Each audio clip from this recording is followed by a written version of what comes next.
Welcome to Agents Growth Academy. I hope you're ready to grow big or go home. I've got a fantastic guest with me today. His name is Winston Smith. And besides what you're going to hear in the bio, the only thing that's not in there is that he is literally my next door neighbor.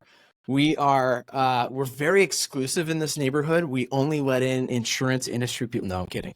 But I'm very excited to have Winston on today. He's going to talk to us about how, as an agency owner, you can work more on your business rather than in it, which is a huge, huge thing, especially, if you've been in the weeds trying to make things happen, you feel like you're not getting anywhere. This is the episode that's going to change that for you. So Winston is the CEO of Bridge, which is a customer communications management software designed just for independent agents. Winston came to Bridge after a decade on the carrier side of P&C. Prior to Bridge, Winston ran his own micro private equity fund, Hammersmith Capital. While on the carrier side, Winston was a general manager responsible for P&Ls across multiple states for the Safeco and Liberty Mutual brands, but he takes no responsibility for the Limu Emu ad campaign. He spent a lot of time in the field with Safeco appointed agencies and is lucky enough to count many of them as friends. I love that. He started his insurance career at AIG on Water Street in Lower Manhattan as an underwriter of executive lines for financial institutions during the Great Recession. Winston holds the CPCU and API designations, has an MBA from NYU Stern, and his undergrad degree from a little place you might have heard of called Princeton. He lives in Johns Creek, literally right next door to me, with his wife and 2 kids, and a fantastic neighbor. No, I'm kidding. Winston, welcome to Agents Growth Academy, my friend. It is good to have you, my neighbor. Thank you, Jim. Good to be here. Good to be with you. And glad I mow my lawn on a regular basis to make sure it's up to standards in the neighborhood. Me as well, my friend. Me as well. I'm super excited to just kind of jump right into it. I asked you beforehand if this were a master class, what would it be called? And you said to work on your agency, not in your agency. This will be practical lessons for owners to focus on what matters. So tell me, was there like an epiphany or a pivotal moment for you where you realized agents need something that can help them work on their business, not in it? Yeah.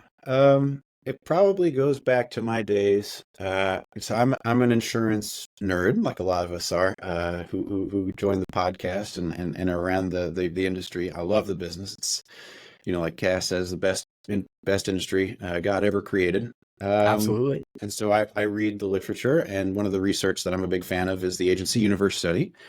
And that comes out every other year. And within the Agency Universe study, it tells you however many agencies there are out there in America. 40,000. And the vast majority of approximately 40,000 agencies out there, give or take, are agencies with 5 or fewer people who work in them. I think it's something like 95, 98, some very high percentage of agencies are small. And if you think about the business model, it's great margin business. There's great macro trends behind it around growth. Why are these agencies sort of getting limited to that sort of 5-person threshold before breaking through to the next level? And I sort of came to the conclusion, I've spent a lot of time in the field speaking with agents in my Safeco and Liberty Mutual days, that it sort of became the fact that the agents themselves, the owners, were the bottlenecks in their business. Why? Because they were working in their business and not on their business. So that was really the revelation for me, is that you've got this great industry, so many macro trends behind it, so much opportunity, and yet very few agents are able to achieve that escape velocity that happens when you get to about 5 or 10 people. Yeah, and we've talked about this on the show before about like hitting that ceiling, and it's so easy to do, and especially if you're a scratch agency and you're starting out trying to figure out all the things and do all the things yourself. And I know a lot of people out there that are doing that. It is super hard to break through that ceiling. So what do you offer through Bridge that helps agents to do that? Sure. So first off, let's sort of set the groundwork on how I view what an agency is, which is they're Yeah. essentially sales and marketing organizations. And that's Yeah. what independent agents are. They're salespeople. They're very gifted salespeople, and they're really good at Yep. selling insurance. The problem is when they get to a certain size, like we talked about, usually around 5 or so people, bottlenecks form. And that's because suddenly operations become a big consideration for them. They realize they're no longer just in the selling and servicing of policies, but they have to build a business around it. They need to have sort of HR function, how to recruit the right people, how to retain the right people, not just Yeah. the finance, the accounting, and some of the back office stuff that goes with it. IT becomes part of it, systems. So your responsibilities grow. It was easy enough when you were just sort of on your own as a one-person shop slinging insurance. But then when you decided to scale your business and you realized you had success in it, all these other considerations became a big pressure upon you. And because you had been focused on just growing to a certain size that you could achieve a livelihood, and I totally get that you got caught in the trap, sort of growth trap, where you cobbled together essentially what you could to support a certain size business. But the way that you went about that, which may have been a little bit more done out of necessity or haphazardly, is what's holding you back from getting to the next level. So what Bridge is that it allows you to perform a lot of those functions, right? How you manage your agency from an operational standpoint to make you efficient and to be able to have all necessary tools to sell professional services in the 21st century, right? So the phone, texting, chat, e-sign, et cetera, all in one pane of glass. So we streamlined our product just to an insurance agent's workflow and gave you all of those tools in one place that achieves 90% of what you would achieve with the vast majority of horizontal solutions out there, like a DocuSign or a RingCentral or Twilio, et cetera. Okay. So it's like an all-in-one, basically, for sales, marketing, and helping agents basically get the message out. I mean, it sounds to me like what you're describing is a CRM of sorts. It is. So we're communications management and CRM. But there are different use cases of the tool as well. So for example, one of our tools is video and video recording, and that's helpful if you want to send a video proposal. So you have a, commercial insurance account, you have a life quote, right? You usually have to run it by several chains of command in order to get the sign off to sell that life policy or that, middle market commercial policy. So it's helpful to have it recorded so you don't have to have the same meeting 3 times. What other people use it for is actually not just to send proposals to prospects and to customers, but also for HR reasons. Oh, so this is how you get into your management system. This is how you add a vehicle. And they can record these sessions so that every time they bring on somebody new, they don't have to have the same lesson again and again and again. So yes, its nominal function is to help with sales and marketing potentially, but it could also be used to help you from an HR standpoint, which is again one of those operational constraints, which you can find being a burden on your time. Yeah, that is brilliant. Actually, I've never even considered recording all of our workflows or procedures and putting them in sort of a library of sorts. So that you're saying that agencies can access that from inside Bridge just the same, but they can also use video to send video proposals or whatnot to clients. So it's both external and internal for video.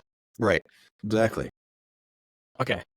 That's cool. I don't know of a lot of other software suites that I've heard of that can do that. That's pretty unique. So what are some of the other use cases for what Bridge can offer agents? Sure. So let's think about what an agent's superpower is relative to the other options out there for insureds, right? You could go to a .com, you could call the 800 number, you can go direct, or you can go to a captive. And what differentiates an agent from those different options out there really is the relationship that they have with their customers. That's why they like, Southern States Insurance. That's why they like other agents, is because yes, they're doing business with Southern States, but they're also doing business with Jim. And that's why you buy. You don't have a relationship with the gecko. So amen. So your superpower is really relationships, and that hinges upon communication, right? And talking to your customers, but also the ability to have that personalized touch. Yeah. What makes personalized difficult is that it's hard to scale, right? How Yeah. can you have an individual relationship across, let's say you have a normal book of business, 5,000 personal lines policies. That's a lot of relationships that you need to have. Yeah. So with something like a tool we have, we use it for marketing automation, right? How to blast prospects out there, how to get them engaged with your agency, give them advice why they might want to give you a call one day if they have insurance needs. But you can also do it on renewals as well. So let's say, we've been in a hard market right now. It's not atypical to have 10, 20, 30% rate increases. How Yeah. to manage that is really important, but how to manage that at scale is difficult. So 90 days before renewal, put them into a sequence, right? Let them know, hey, it's going to be a tough year this year. We're going to get you through it. We're going to get you the best deal possible just to manage expectations. Just to get a renewal is a good deal, right? How to get that in front of all of your customers ahead of time so that what doesn't happen is 3 days before renewal, because the carrier's late with their quote, you drop a 30% increase on them. That kills relationships, right? So those are some of the different use cases there. Not just, hey, let me tell you about Southern states if you have insurance needs, but how to manage your book of 5,000 and set expectations in a way that seems personalized and that you're paying them individual attention. Yeah, and the key phrase that you just said there towards the end was set expectations. I think that's one thing that, especially in the market that we're in, if you're not out ahead of messaging to clients in, 60, 90 days, hey, your renewal this year is going to be the worst you've ever seen it. It's not going to look pretty. I'm just letting you know now. But here's what we're doing to mitigate that internally. Stick with us, hang with us, and if you got any questions, let me know. We just recently got actually it was yesterday, we got a 1-star review on Google, which I hate. Like, our client service staff are trained to reach out to get, to request reviews, and they're doing that manually, by the way, which I want to ask you about in a second. So when we get we typically get 5-star reviews, but when you get a 1-star review, it's like, what happened? And it was because of the client's perception. Now, it wasn't reality because I checked with the agent and the agent did what they needed to do. But it was the perception that they weren't being communicated with in the manner that they wanted to be communicated with, in the time frame that they wanted to be communicated with. So my question to you is, as far as getting out in front of with that type of messaging, what are some best practices that agencies are using when it comes to Bridge to be able to do that? Multiple touches, multiple media too. So it's not just an email. You should also be hitting them with text messaging if that's their preferred method of communication, right? Depending on what sort of generations that they fall into, and phone calls as well. So it's just regular cadence and making them feel that they're part of a process. The minute they feel like they're abandoned and that they have to figure it out on their own, that's when they go to compare.com or give the Gecko a call and see if they can get a better deal elsewhere and make that mistake of shopping on price and price alone, not realizing what the market dynamics are at a given time. So you have to hold their hand through it, which is, again, really tough to do at scale. But with the benefit of technology, you're able to do that, right? Without even having to think about it. You set it one time, you know when the policy's expiration date is, you put them in a sequence that you know you're going to hit them at days 90, 60, 45, 30, whatever you need to hit them at, depending on what line of business you're selling. Yeah, that makes sense. And when it comes to like the review example I gave, I would presume that Bridge is going to allow you to automate that in somewhat of a personalized way, instead of having our client service staff manually emailing out. Is that accurate? Yep. You would be able to have templating and, notifications, right? That when you get those Google reviews, when you get those Facebook reviews, right? Like, this is how you want to answer this type of, complaint being related to the price increase, maybe related to the service, the communication, right? There's typically a handful of reasons why people would give you a 1-star. And so this way you have like guided template of this is how you want to respond to this type of message. Sure. Yeah, that makes sense. That's awesome. Success stories, any that come to mind, or feedback that you've heard from clients about using Bridge, Sure. Before Bridge and after Bridge? Sure. So the metric we like the most, that's most important to us, because it means that the customer has gotten value from our product and enjoyed those operational efficiencies is Yeah. revenue per employee. It's a Oh, very heck easy yeah. one. Everyone knows their revenue, Yep. give or take, right? And then everyone knows like the number of employees that they have. Yeah. If you're able to increase revenue per employee, that means that you have become more efficient operationally. Yeah. So I'll start with one, which is, a different kind of success story where it has to do more with the denominator than the numerator. So we had a customer who uses one of our tools, which is Activity Monitor. Activity Monitor helps agents because now that we're in a sort of work from home, work from anywhere environment, particularly post COVID, to make sure that people are doing a shift, right, who are working on the front lines. And so what it does is that it will take screenshots of your employees' monitors. You have the option to set this up whether you want to or not. So if you have suspicions about someone, you can take a closer look. You can set Whoa. the screenshots at whatever interval you want to. And so what turned out was that of the 15 employees, 5 weren't doing very much of anything. It turned out a lot of screenshots of ESPN and Facebook and stuff not related to working at an insurance agency. And so that agent was able to dismiss those 5 people and didn't lose $1 of revenue in the process. Didn't lose a single account. So that's one of those denominator issues. That's maybe not the happiest story, but it makes agents probably sleep better at night with the concept of not having everybody under the same roof, which I think is going to be less and less common as time goes by. There are definitely other agencies too who've been able to grow their business without having to, get rid of people, right? Just focus on the numerator just by using Bridge, and it comes through prospecting, right? Like we said with marketing automation, and the ability to have all of these tools that create micro efficiencies like e-sign, texting, document storage, whatever your needs might be. They're able to, just by limiting like exporting to the management system. Let's say you have a phone call, you need to export it to the management system. The minute it's done, you click one button, it goes into the management system untouched by the employee. Rather than do it like the manual download, upload process, making sure it goes to the right folder, make sure it actually gets done, right? That's something that takes 2 seconds instead of 30 seconds, maybe 60 seconds, depending on what your management system is. Think about how many times that needs to happen over the course of a day, and that results in real gains from a time efficiency standpoint. That's awesome. My mind is still blown with the fact that you've got a little bit of Big Brother built into it for the screenshots. And I mean, 65% of our agency's workforce is full-time remote. We have people working in 10 different states now.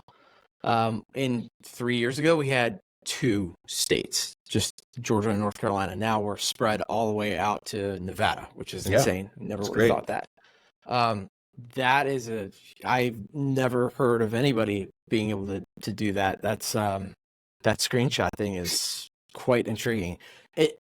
And the next part you talked about, you kept referencing agency management system, and I was going to ask you, does this replace your agency management system, or is it a companion to? It is a companion to the agency management system. We have no desire to be the agency management system. That's where all the transactions take place, right? Quoting, binding, all that kind of stuff. We sit on top of the management systems, all the major management systems by integration. And our job is to focus on the communications piece and the customer relationship piece, and leave sort of the transactions and the policy management side to the agency management system. Okay. That makes sense. Holy cow, man.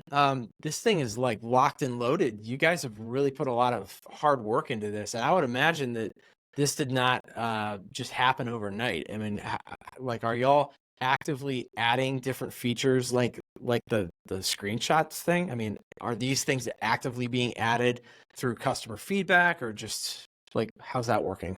Yeah, exactly right. Through customer feedback, we continue to add features. So probably next on the list is to focus a little bit more on customer satisfaction. I think that's another metric that agents pay a lot of close attention to. It's not just revenue, number of employees, efficiency, how much you grew, but how satisfied your customers are.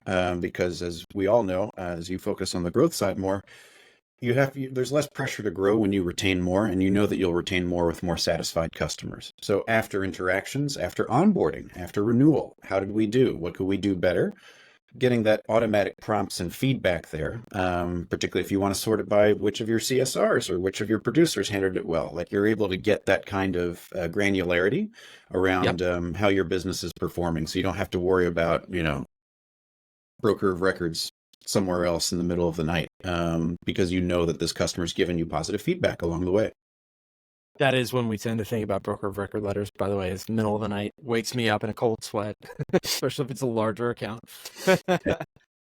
Holy cow. All right, man. This is a lot of good information. I want to switch gears a little bit and kick you into the rapid fire round because I think we got a lot of good information about Bridge. So thank you.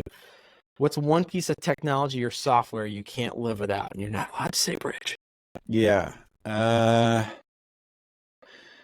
It's boring, but it's essential. Google Calendar for me. So I use it specifically to plan my day, and I have tasks in it related to it, like rank ordered tasks. And this is how I'm going to do it in this order. And it's very difficult for me to go through my day without it, sort of to guide me through it and to help me stay sort of disciplined and focused in what I need to do on a daily basis. And then one other piece, I know you only asked me for one, but I'm going to give you one more, is for people who are nerds about data, right? If you spend time in Excel and PowerPoint, there's a really, really good plugin for PowerPoint called ThinkCell. And that just makes the iterative process of telling stories with data much less laborious. So those are my two pieces. ThinkCell. Interesting. Okay. I have to check that one out. Mm-hmm. Yeah, as far as the tasks go, that's something that I haven't gotten into on Google Calendar. Our head of finance and administration uses tasks a lot, and I've seen her do that, but I've never really understood the value. So I'm gonna have to pick her brain and walk across the driveway to pick your brain sometime about that and figure out what am I missing with that. What's one book that you are either currently reading or have read recently that you want to share with folks? Sure. So I just finished this last month. It's Clay Christensen's How to Measure Your Life. Whoa. So Clay Christensen is a highly accomplished entrepreneur and academic. He wrote a book, which is this book, How to Measure Your Life, which is the last lecture he usually gives to his students at Harvard Business School every semester. Yeah. And it's about, being very deliberate with your choices and cautioning against getting caught in like short-term thinking, and like the achievement trap that leads to unhappiness, despite sort of the traditional sort of trappings of career success. So he has some good theories and maxims about, that you can apply to your life and, give you the best chance of success, which he defines as happiness, instead of like the normal measures of like dollars in your bank account, your title, the number of people you manage, and other stuff that people get hung up on. So that was a very powerful book for me. I love that. Especially as a father of two young kids, I know like you realize now, and it probably feels to you like, oh my gosh, I have like zero time for myself. And there's always something going on. By the way, it doesn't change when your kids get older like mine. I was hoping you wouldn't say that. Yeah, sorry, man. Sorry to break that to you. But yeah, that is measuring it in happiness versus dollars. That is definitely a lesson that that was a hard one for me to learn. I'm not going to lie, and I think a lot of people do. And even if you have good intentions and want it to be happiness, it can still be a struggle because we all need the money, right? Mm-hmm. And we all want to provide better opportunities for our family and our children. But at the end of the day, like at what cost, right? So yeah, that's a good one. I wrote that one down. Speaking of younger people, what advice would you give to your younger self? So I'm still in my 30s, so I still consider myself sort of a young man. I was going to call you old man, but okay. But I would say it's be true to yourself and live for yourself and be your authentic self in everything you do, personal, especially professional, and not how others think you should live your life or how you should act or, who you should be. If there's a certain caste or mold that you think you should follow, I would encourage you to throw those notions out the window and just be you. Heck yeah, man. That's good advice. I actually saw a post on LinkedIn that Ryan Hanley made recently talking about that and how he's never had a problem with that, but he understands a lot of people do. And I definitely, I feel you on that. It's especially when you have a lot of people that you feel responsible for, whether it's your employees as a business owner or whether it's your family, your children, when people are relying on you. You want to focus on them, but you also have to do it in your own way, right? Yeah, it's a good reminder. All right, what's one final piece of advice or actionable step that you would leave our audience with? Yeah, I guess it's less advice and more sort of pump up for all the owners and producers and anyone who works in an agency out there. Yeah. Since times have been hard recently, the market the way that it is Yeah. just to remember that you're all in the best industry ever created, and you have the opportunity to do amazing things, not just for yourselves, but for your communities too. And there will be real and lasting rewards for riding out this hard market. That's awesome, man. Love it. Yes, very much understand that and feel it. As I mentioned before, we got on here. I just got back from it's called Atlanta Insurance Ministries, and to see 250 people in a room that showed up at 6:30 in the morning, it just shows you that yes, there is more to what we're doing, and the money that we're making, the opportunities we're providing, allow us to have space outside of work to do things for your community, and that's love that. Winston, besides coming and knocking on my door and asking which house is yours, left or right, how can people find you if they want to get more Winston Smith in their lives? Sure. You can go to www.bridge.insure and you can find out a little bit more about the product as well as myself, or you can friend me on LinkedIn, Winston Smith. Awesome, man. Thank you, my friend, for being with us. I appreciate it. You stick around for just a second. For everybody else, grow big or go home.